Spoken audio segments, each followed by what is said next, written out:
All right, everyone, I'm back with a third episode of Bruce Lee at Ruby Chow's The Seattle Years. This is episode 3, and this is some new research that I've uncovered about Bruce Lee in the Seattle period, a new fight that has not been documented, so it's not in any books or any magazines or any documentaries. It took place in the early 60s while Bruce was still in Seattle. And it happened here. It happened at 501 23rd Avenue and East Jefferson Street, Seattle, Washington, which is now the site of the current Ezel's Famous Chicken. Ezel's Famous Chicken is a southern style chicken restaurant, like fast food chicken. And they opened in 1984 when the building was vacant. So back in the early 60s, many were saying that this was called Burger King, not the franchise Burger King, but a man named Dick Oxley owned the restaurant. And then after it closed down, it was the Bulldog, or the Bulldog Burger, or also known as the Bulldog Drive-In. But it was called the Bulldog because it was across the street from Garfield High School. And Garfield High School, the mascot is the Bulldogs. So this is why they named this the Bulldog. And then after this was closed, sometime in the 70s, it became Bazoo. And then it was vacant for a while, and then it became Ezel's Famous Chicken in 1984, owned by an African-American family-run business from Texas. And a lot of people have been posting in a special little place about Bruce Lee he had a fight here in the early 60s. It was after a Garfield High School football game. And this is also close to Yesler Terrace. So the majority of people in this area are African American, and then Bruce was one of the few Chinese. So it's unclear where Bruce was coming from. Bruce was not known for being into football. So he was walking down, one person says Cherry, but this is also on Jefferson, and we all know Ruby Chow's is on Broadway and Jefferson. So Bruce was probably heading home after he went to the Bulldog to get a burger, fries, and a milkshake, and I believe a drink to take home. Actually, it was an ice cream, burger, fries, and a drink. So it was said that Bruce went inside, and there was a group of African-American brothers that are known in the area as kind of like a little group, a little gang, but not an actual street gang, but just tough guys that were in the area, and they were, known to have a lot of street fights, and they were infamous in that little area. And I guess Bruce Lee was in line ordering his food, all of his food. And then I guess when he was supposed to get his ice cream cone, one of the Bentley brothers licked his ice cream, and he waited until their ice cream cone came out and then licked one of theirs. And I guess they just kept pestering Bruce, and when he got out into the parking lot, that's when the fight happened. So there's a lot of people, definitely something happened here, because there's a lot of eyewitnesses coming forward, and there's no video cameras in those days, so you had to go by people's word. And one person's not enough, but when you got like multiple people chiming in, and they're elderly people from Seattle, and they're saying that this fight happened, well, that's almost enough. But I went ahead and I called Ezel's Chicken, and I talked to, it was either the owner or the manager there. They put me on the phone with him. His name was Wayne, and he confirmed that the fight happened. He told me that those guys that got beat up, it wasn't a good day for them because they got hurt really bad, and plenty of eyewitnesses have come forward and have told the Ezel's Chicken about the events that happened at this restaurant when it was known as the Bulldog in the early 60s. So I'm going to go through some of these photos that I found that actually confirm. So this one right here is by Charles Knight. Yep, the Bulldog had 2 doors, one on each side.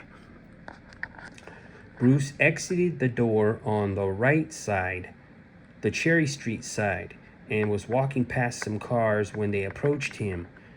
He gave me the sly grin he always had. Half of his face kind of lifted up, set the drink on top of a car, and people went flying everywhere. As I remember, I think it was only 3 or 4 guys. A short time, it was over. He took his drink off the top of the car and gave me a wink and continued down on Cherry Street.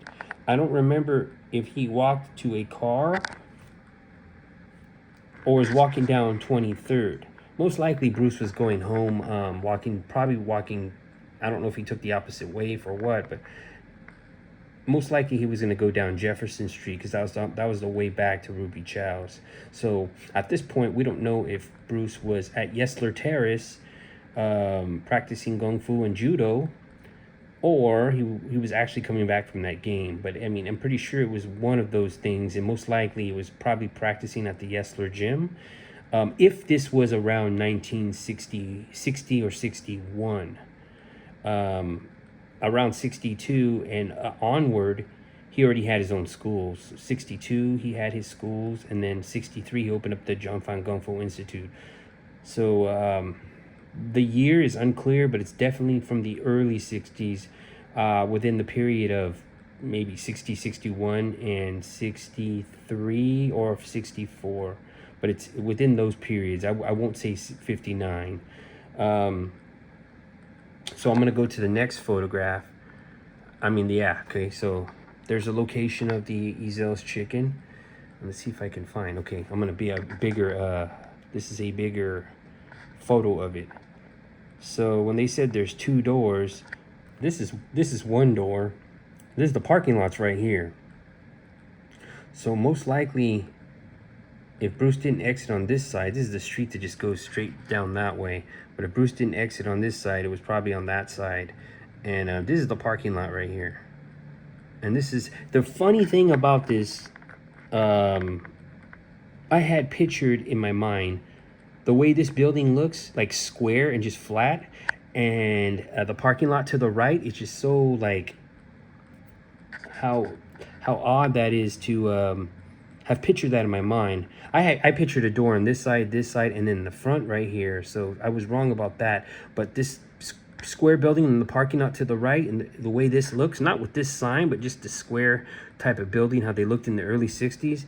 And you see how it's silver right here? Like matte silver around the windows and stuff like that, that old style. I had that pictured in my mind. The building must have looked like this. It's like one of those old-fashioned burger style restaurants type of look. And man, it was just like pretty identical to how I pictured it in my mind.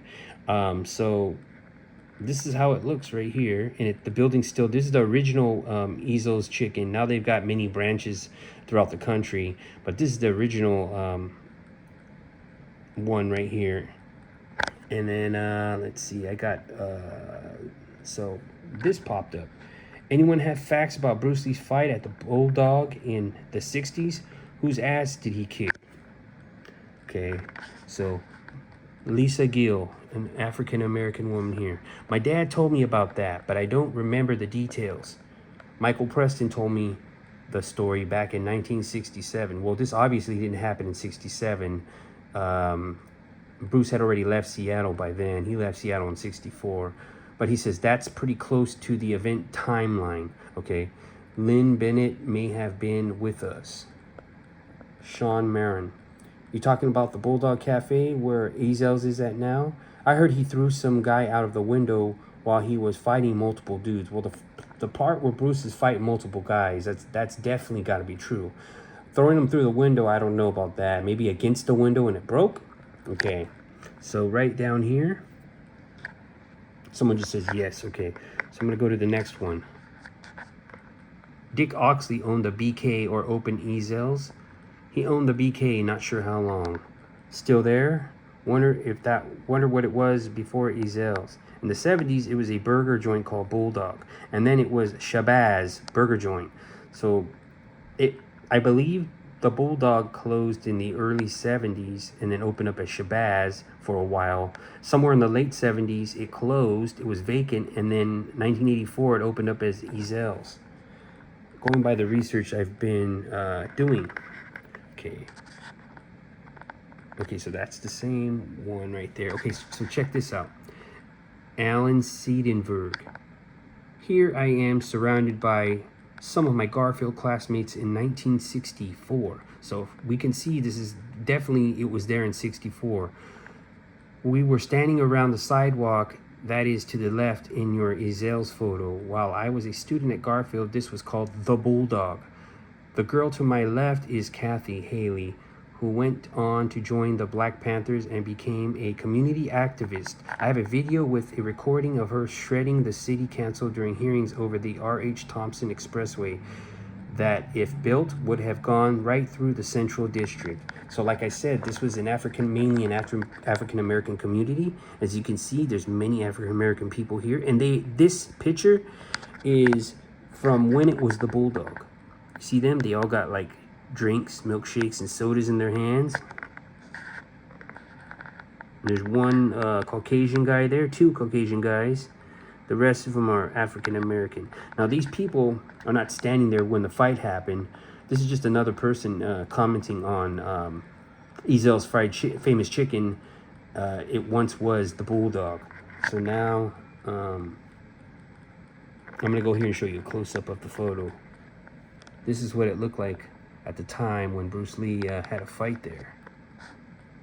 You can see the little menu right there. If I zoom in, you see the menu in front. And these are the people on the photograph. I mean, if you try looking on the internet for when it was the Bulldog, you are not you're not gonna find it. I had to search really hard to find a photograph of when it was the Bulldog. I heard about it from James Bible Sr. He sparred with Bruce back in the day. He was also friends with the Bentleys years ago. He told me that he saw it from across the street on the hill outside Garfield.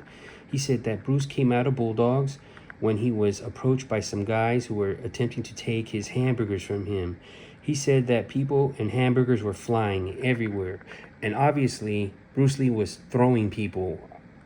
It's going to be a bit extremely hard to use Wing Chun techniques when it's more than one attacker. When there's multiple guys, I'm pretty sure Bruce at this point was heavily into judo and was throwing everybody to the ground.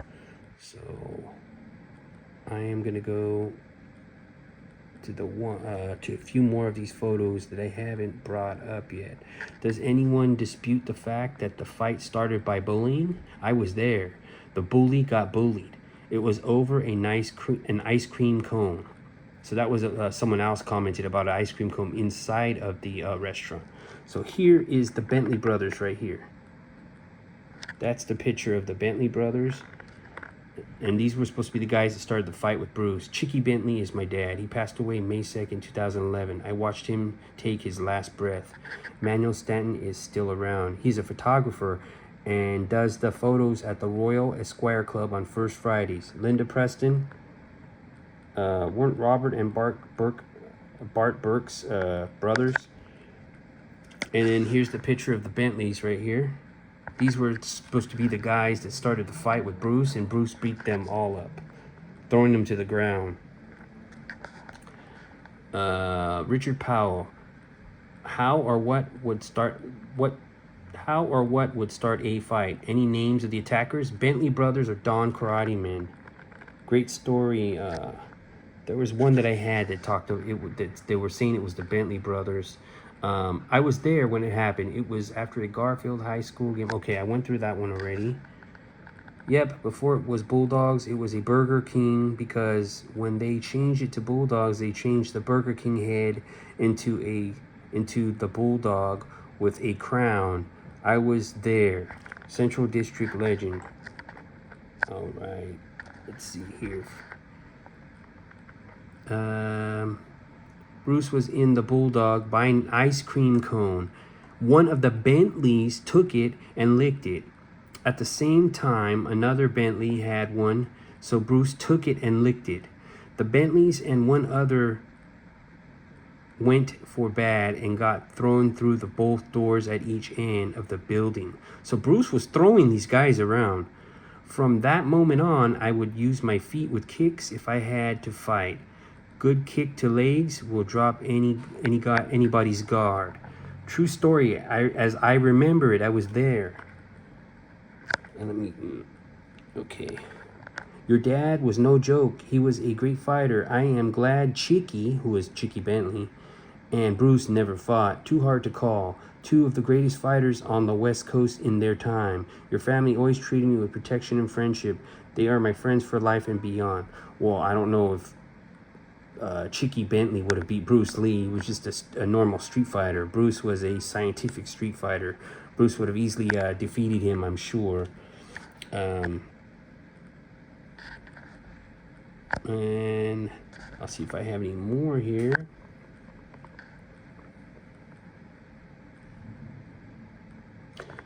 Let's see. Okay, I already got that one for you guys. And yeah, so that's it. The Bentley brothers were definitely part of that fight. And this fight definitely happened at the Bulldog. There's too many eyewitnesses.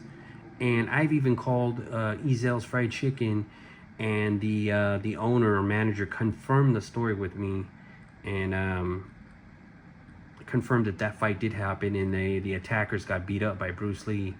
So that's the story right there. Bruce Lee goes in there. It's either after a fight, either after a football game at Garfield, or he was leaving Yesler Terrace, a gym, or someone's home that was around that area. However, when he was in the restaurant, people were picking on him, and I know people used to like to pick on Bruce in Seattle because of his accent. He had a hard time pronouncing the R's, and they would pick on him, and a lot of times those fights would not end up well for them. So Bruce Lee, the fight at the Bulldog definitely happened, and it was over, of course, people picking on him and over the food, and Bruce Lee really beat those guys up pretty bad, left them on the floor, and then left. So that's another undocumented story right there that I'm bringing out, and it's Bruce Lee versus the Bentley brothers at the Bulldog Burger. Thank you guys for watching.